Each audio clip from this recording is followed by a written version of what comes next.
Hello there guys, and welcome back to the channel. So we're back again with another Alliance War video, this time against Gods of War, and this is War 8 or War 11 depending how you count it, but this is one before last, so we have one more war left after this one. And I actually have quite quick and simple war. I do path 3 in section 1, and the first node there was empty, so I just have to deal with this Proxima, and I brought in Thekiryu for that, and the fight's gonna be like extremely simple. And then in section 2 I deal with path 4, and I do take like a Rhino mini boss kind of thing as well. But yeah, before we get there, obviously here Proxima Midnight is absolutely melting down. 29 hits. Nick is still at 96% health, and this is actually like very quick and inexpensive war as well, because like for this fight I didn't boost at all. Now for this next 3 fights I'll boost a tiny bit, and then I think for the final mini boss fight I'll just use one 20% champion boost as well. So anyways, this guy is kind of a bit tricky, because obviously he's a stubborn defender, so I have to be careful, never trigger Dex, and then there's Footloose, and then he can go unblockable.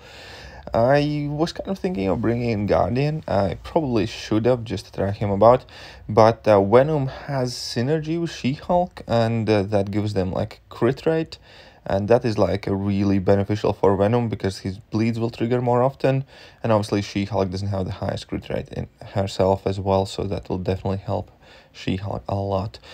So yeah, I ended up bringing in Venom and She-Hulk. Venom is for a couple of spider fights here, and the good thing with Rhino is that if you kind of like play at a bigger range, you can avoid triggering Dex on his level 1, so that's quite useful for sure. And as long as I keep that slow active, I really don't have too much to worry about. Additionally, building up my Furies very steadily at this point, already at 7 Furies right here, not much to worry about. He always throws his special attacks, which is like perfect, going for that level 2, because why not reverse that willpower heal while we're at it. And yeah, 8 Furies, and let's see what happens here. 9 Furies, and I knew I was a bit too slow when I got parried, and that's my bad. But the fight's pretty much over at this point, and 9 Furies, couple of heavy attacks, the fight is over. Not anything kind of like too tricky or special. She-Hulk's obviously fantastic when it comes to dealing with a Rhino.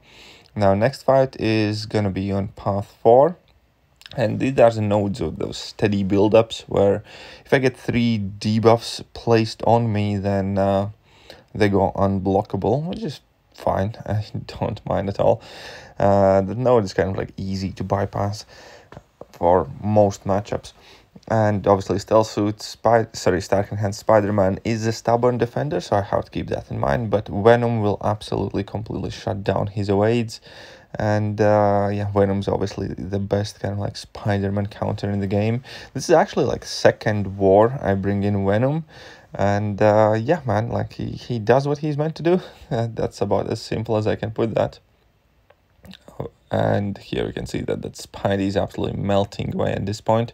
Did get lucky quite enough at the beginning with all of those crit nodes, drop my level 2, and the fight is over. That lasted only like 30 seconds. And the next fight is going to be Invisible Woman, and obviously Nick Fury is an amazing counter to Invisible Woman.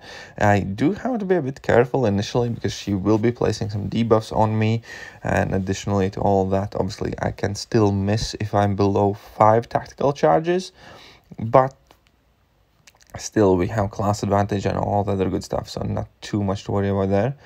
But again, yeah, as the moment I reach 3 debuffs, which I do now, she does go unblockable, which is annoying a bit, but it's not a big deal. And I'm about to kind of like, those debuffs are about to run out, and yeah, at that point, she's not unblockable anymore, and everything is perfect, pretty much.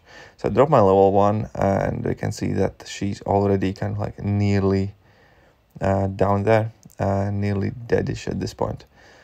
And after this fight, I could have and probably should have taken the Mysterio fight, but he wasn't unlinked yet, so I just wanted to wait for the link to go down, and then the next time I checked, the Mysterio was taken care of. And then I only have the last fight left, which is that Brute Force Spider-Gwen mini boss on that like enhanced Wade node basically. And that's again, obviously Venom is gonna have a super quick and easy fight. And all in all, this was not the closest or hardest war we have had this season, but still huge shout out to GOW guys for doing well.